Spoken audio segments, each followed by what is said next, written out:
I think it's fairly safe to describe the A7 IV as polarizing.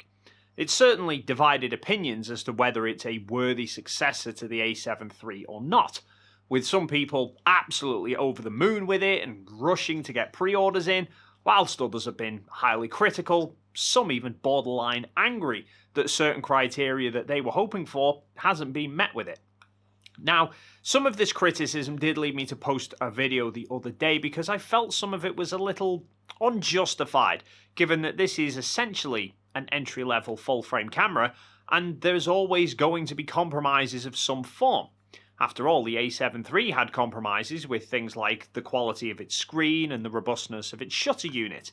But if anything, that video led to more debates, with people then drawing comparisons to other cameras, claiming that the A7 IV is a total failure based purely on a few select specifications, such as arguing that it doesn't do uncropped 4K when everyone else does, which isn't actually true because they don't.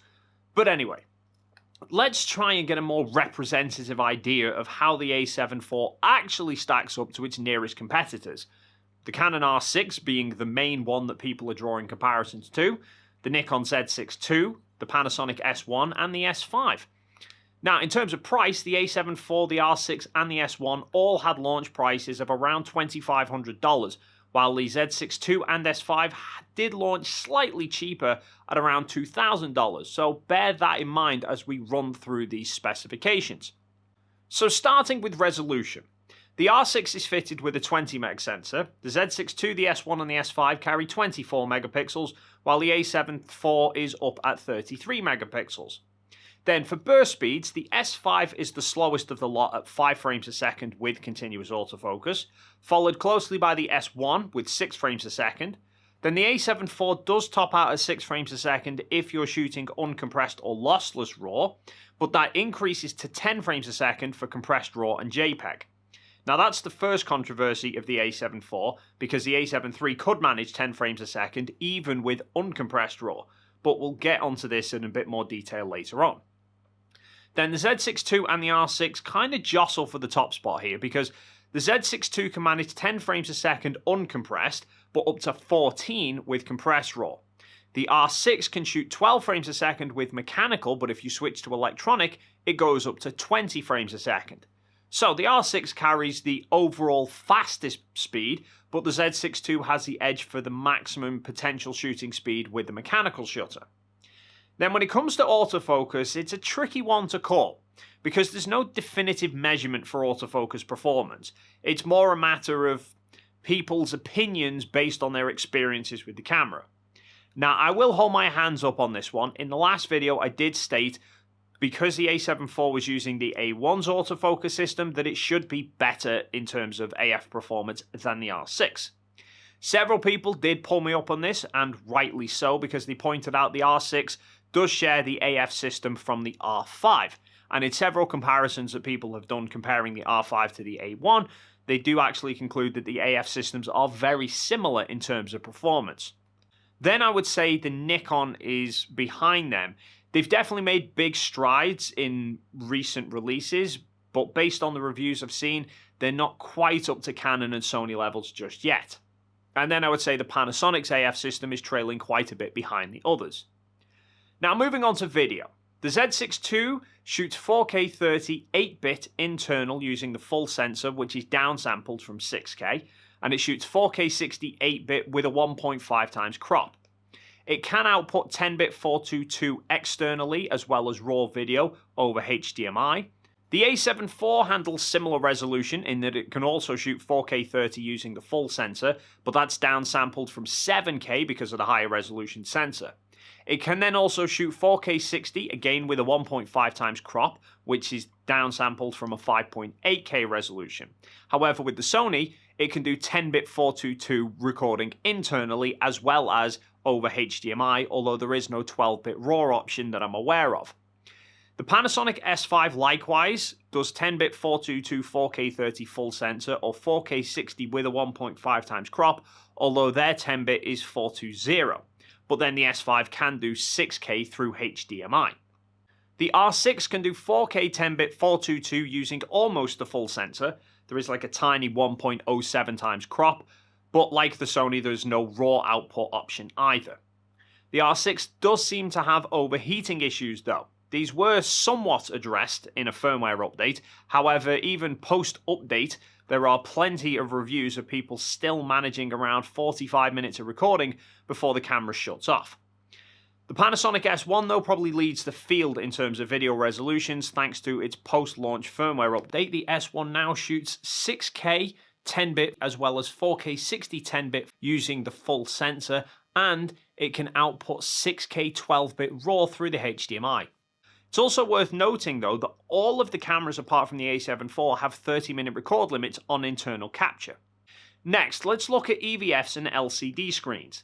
The Panasonic S5 has the lowest quality EVF at a 2.36 million dot with a 60Hz refresh rate. The A7 IV, the R6 and the Z6 II all matched at a 3.69 million dot with a 120Hz refresh rate, while the S1 sports a massive 5.76 million dot, again up to 120Hz.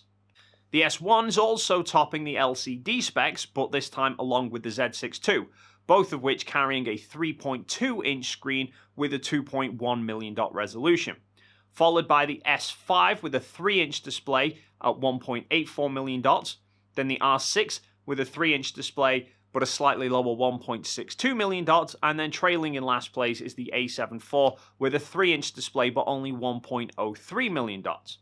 However, having higher resolution screens does draw more power, so let's look at the rated battery lives for these cameras. Now, this is only their CEPA ratings. Real-world mileage will certainly vary and will most likely be higher, but this at least gives us a benchmark to work with.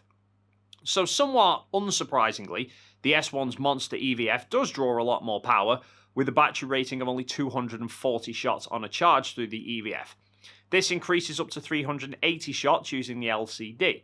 Now, quite surprisingly though, the R6, despite its more middle-of-the-road resolutions for the screens, is only rated at 250 shots through the EVF and 360 shots on the screen. The Z6 II is 340 shots EVF and 410 on the screen. The S5 is 470 EVF and 440 on the screen, so that lower resolution and lower refresh rate on the EVF has definitely helped with battery life, while the A7 IV is rated to 520 shots through the EVF and 580 on the LCD.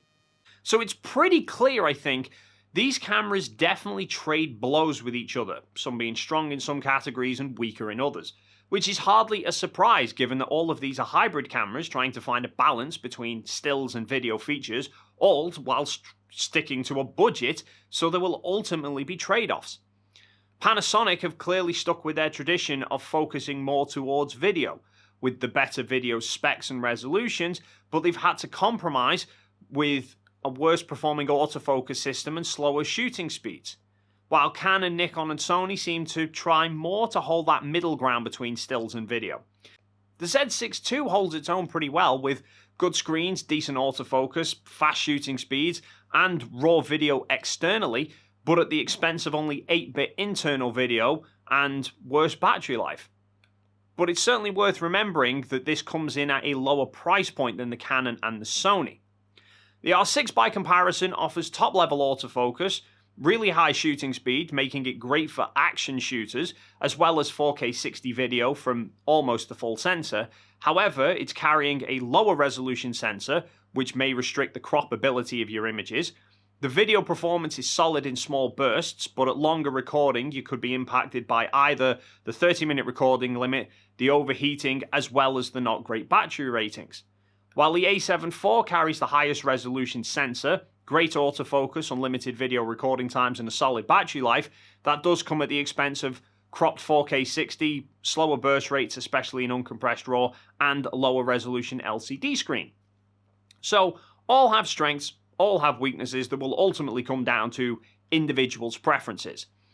These obviously don't start to factor in the image quality of the sensors, since there is currently no RAW support for the A7 IV yet for people to test that, but from the testing that has been done so far through JPEGs and video quality, it does appear like the A7 IV carries improvements over its predecessor.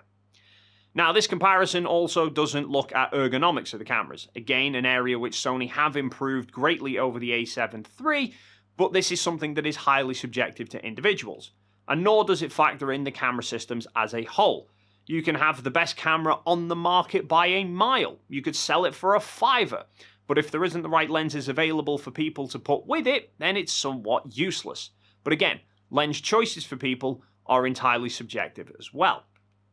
Overall, I feel there is little doubt that the A7 IV is aimed at building on the weaknesses of the A7 III, the key areas being a better EVF, improved body design and overall ergonomics, and replacing the somewhat outdated 8-bit 420 video with 10-bit 422.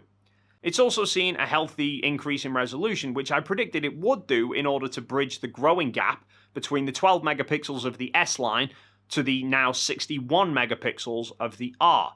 However, I suspect this new sensor is ultimately the root cause of why we're seeing some restricted features like cropped 4K 60 as opposed to full sensor.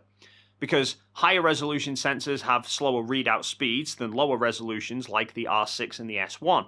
And it's possibly also why the uncompressed RAW is held back at 6 frames a second as well. Some people have suggested that this uncompressed RAW speed was done to intentionally protect the rest of the Sony's lineup, but this doesn't seem likely as I can't see as to what they would actually be protecting with such a move. The A7R IV is close to double the resolution. The S3 is focused more at video, the A9 II is pushing 20 frames a second with almost no rolling shutter, and the A1 is just in a completely different league altogether. So it seems more likely that this is just physical limitations of the hardware that were put in as a compromise to having other improvements rather than pushing up the price further. Similarly could be the case with the processor. Several people have highlighted that the A7 IV is utilizing the Bison XR processing unit like the A1, and the A1 can push 50 megapixel files out at 30 frames a second. However, my understanding of these units is that the XR simply refers to the processing engine, but the actual units can vary between cameras. For example, the previous generation A7s were running Sony's CXD90027GF chipset, while the S had a single image processing unit, the Rs actually carried 2 of them, and likely had different DRAM setups as well. Basically meaning that just because the A7 IV is carrying an XR processing unit doesn't necessarily mean that that processing unit is offering the same performance as it does in a flagship. For example, similar how Intel will release a new generation of i7 processor, but it won't just be one processor. They will offer several models with a range of performances. So overall, I think the A7 IV is certainly a solid hybrid camera with specifications that will suit many people. But likewise, there are some drawbacks which will no doubt hinder some people. But again, it's compromises. Had they gone with a faster sensor that would then have been able to do 4K 60 full sensor, that would have either have meant sacrificing other features or increasing the price. Had they stuck with a lower resolution sensor, then it would have potentially frustrated other people. Personally, for me, 6 frames a second limit for uncompressed RAW isn't a big deal.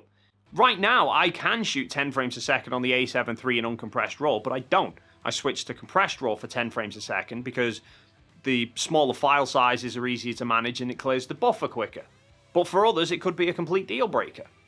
But anyway, that is going to wrap it up for this video. As always, if you have any questions or queries, please feel free to leave them in the comment section down below. While you're down there, please consider supporting the channel by hitting the like and subscribe button, and then hopefully, we'll see you in the next video.